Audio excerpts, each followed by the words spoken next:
హర హర మహాదేవ్. మిత్రులందరికీ నమస్కారం. విజ్ఞాన మాలికకు స్వాగతం. ఈరోజు మన విజ్ఞాన మాలికలో సకల దారిద్ర్యమును, సమస్త కష్టాలను, సకల పాపాలను, సకల దోషాలను తొలగించేటువంటి అద్భుతమైనటువంటి తంత్రయోగం గురించి తెలుసుకుందాం.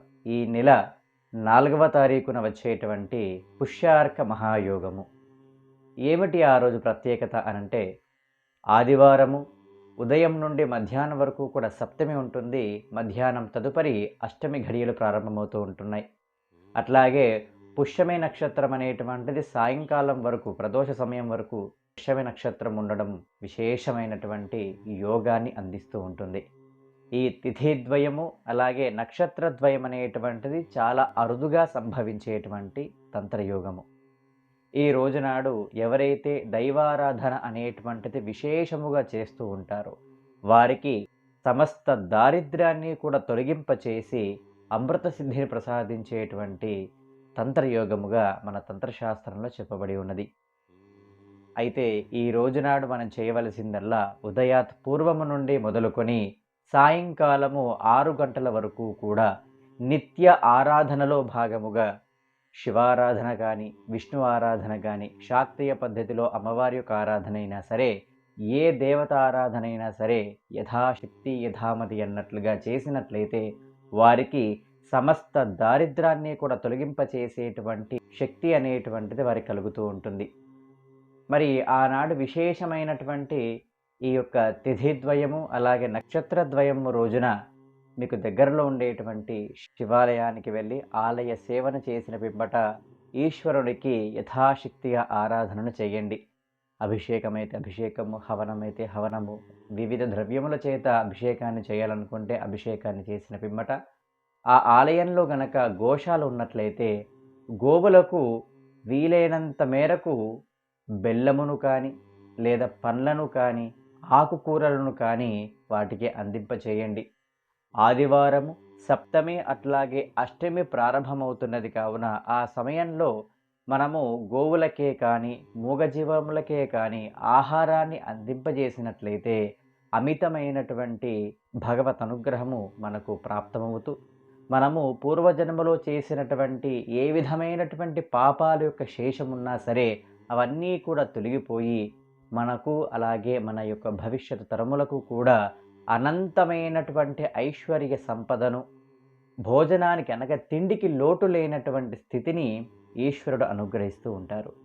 ఇంతటి అత్యద్భుతమైనటువంటి ఈ తంత్రయోగమును ప్రతి ఒక్కరూ కూడా వినియోగించుకొని ఆనాడు వీలైనంతగా పశుసేవను, గోసేవను, ఈశ్వర ఆరాధన కనుక చేసినట్లయితే మీ యొక్క సమస్త పాపములు కూడా క్షయమైపోయి ధనధాన్యములు అనేటువంటిది అక్షయముగా మారుతూ ఉంటాయి. ఈ తంత్రయోగమున ఎవరైనా సాధకులు ఉన్నట్లయితే వారి యొక్క మంత్ర సాధనను వారి గురువులు నిర్దేశించినటువంటి రీతిలో ఆ మంత్ర సాధనను కూడా చేసుకోవడం వలన అమితమైనటువంటి శక్తి సంగ్రహం అనేటువంటి జరుగుతూ ఉంటుంది. అట్లాగే వివాహం కానటువంటి వారికి, వివాహమైనటువంటి పిమ్మట సంతానం లేనటువంటి వారికి కూడా ఈ రోజు అనేది చాలా చాలా ముఖ్యమైనటువంటి రోజు. ఈ రోజున ఈశ్వరుని యొక్క ఆరాధన అనేటువంటిది సమస్త దోషాలను కూడా తొలగింపచేస్తూ ఉంటుంది. నేను చాలా వింటూ ఉంటాను, చాలామందిని చూస్తూ ఉంటాను, సంతానం లేదనేటువంటి సమస్యతో అట్లాగే వివాహం అవ్వట్లేదనేటువంటి సమస్యతో బాధపడుతూ ఉంటారు.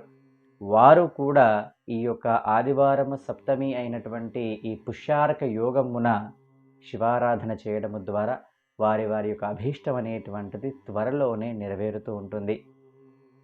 అలాగే ఇంకో ముఖ్యమైనటువంటి విషయం ఏంటంటే, ఈ రోజునాడు ఈ పుష్యార్క యోగము రోజునాడు సాయంకాలము 4 గంటల మొదలుకొని 7 గంటల వరకు కూడా ఇంట్లో దీపారాధన చేసుకొని లలితా సహస్రనామ స్తోత్రమును ఎన్నిసార్లు వీలైతే అన్నిసార్లు పారాయణం, అట్లాగే దుర్గా ద్వాత్రింశన్నామావళి స్తోత్రమును కూడా వీలైనన్ని సార్లు పారాయణం చేయడము ద్వారా సమస్త దారిద్ర్యము కూడా తొలగిపోవడమే కాకుండా అమితమైనటువంటి ఐశ్వర్యాన్ని అనుగ్రహించేటువంటి అమ్మవారు తిష్ట వేసుకొని మీ ఇంట్లో కూర్చుండడంలో ఎలాంటి సందేహమూ లేదు.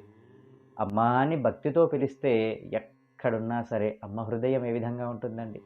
బిడ్డడు పిలిచాడు అని అంటే వెంటనే పరిగెత్తుకుంటూ వస్తూ ఉంటుంది. అలా ఆర్తితో గనక మీరు అమ్మవారిని పిలిచినట్లయితే ఆ సాయం సంధ్యావేళల్లో అమ్మవారు పరిగెత్తుకుంటూ మీ దగ్గరికి వచ్చి మీ అభీష్టాన్ని నెరవేరుస్తూ, దీనికి నియమావళి ఏమీ అవసరం లేదండి. యథాశక్తిగా మీరు మీ యొక్క నియమాన్ని ఏ విధంగా పాటిస్తారో ఆ విధంగా నిత్యము పాటించేటువంటి విధంగా పాటిస్తూ ఆ రోజు మద్యాన్ని మాంసాన్ని తీసుకోకుండా భగవంతుడి యొక్క సేవలో కనుక మీరు గడిపినట్లయితే అమితమైనటువంటి భగవత్ అనుగ్రహం మీకు ప్రాప్తమవుతూ ఉంటుంది. జీవితంలో ఎదురయ్యేటువంటి సమస్త సమస్యల పరిష్కారానికై ప్రతి నిత్యము గోమాతను సేవించండి, ఆచరించండి, తత్ఫలితాన్ని పొందండి. నమస్కారం.